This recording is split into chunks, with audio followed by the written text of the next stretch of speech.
Leo tunazungumzia neno moja ambalo limechanganya watu wengi ulimwenguni, nalo ni jihad.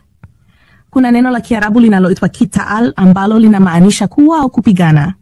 Uislamu unaruhusu qital, yaani kupigana, iwapo ni kwa ajili ya kujilinda au pale inapobidi, kama katika hali ya vita. Hii ndiyo qital. Kwa hiyo, aina moja ya jihad ni qital, kupigana kwa ajili ya kujilinda au hata kushambulia kabla kama njia ya kujikinga. Lakini hii ni aina moja tu ya jihad. Kwa mujibu wa historia ya Mtume Muhammad sallallahu alaihi wasallam, kipindi cha nusu ya kwanza ya utume wake, yaani miaka 23 ya kuteremka kwa wahi, sehemu kubwa aliishi Makka. Katika kipindi hicho cha miaka 11 hadi 12, hakuna vita yoyote iliyopiganwa na Waislamu dhidi ya wasio Waislamu. Lakini bado neno jihad lilitumika. Hii ni dalili kuwa jihad haimaanishi vita tu.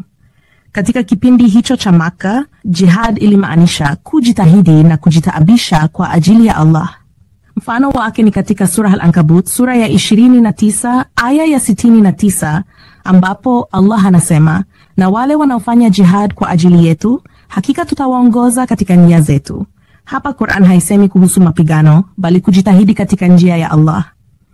Vile vile, katika sura Al-Furqan, sura ya 25, aya ya 52, Allah anasema, basi usiwatii makafiri, na fanya jihad dhidi yao kwa Qur'an, kwa jihad kubwa. Sio jihad kwa upanga, bali kwa Qur'an. Maana yake ni kwamba, Waislamu wajitahidi kufikisha mafundisho ya Qur'an kwa wasiokuwa Waislamu. Hapa hakuna amri ya vita, bali wito wa kufanya juhudi kupitia Qur'an. Na kuna aya moja tu ya Qur'an inayotosha kuondoa dhana potofu juu ya jihad. Nayo ni sura Al-Maida, sura ya 5, aya ya 32. Mtu yeyote atakayeua mwanadamu yeyote, isipokuwa kwa sababu ya uaji au kwa kueneza ufisadi katika ardhi, ni kama ameua wanadamu wote. Na yeyote atakayeokoa maisha ya mtu mmoja, ni kama ameokoa maisha ya wanadamu wote. Aya hii ni ya kipekee. Inasema wazi, kuuawa kwa mtu mmoja asiye na hatia ni sawa na kuua wanadamu wote. Na kuokoa maisha ya mtu mmoja ni sawa na kuokoa maisha ya wanadamu wote. Hakuna kitabu kingine kitakatifu kilicho na maneno kama haya. Lakini leo hii, baada ya matukio ya 9 hadi 11, vyombo vya habari vimepotosha kabisa maana ya jihad. Vyombo hivi vina nguvu kubwa. Vinageuza nyeupe kuwa nyeusi, mchana kuwa usiku, mhalifu kuwa shujaa, na shujaa kuwa mhalifu.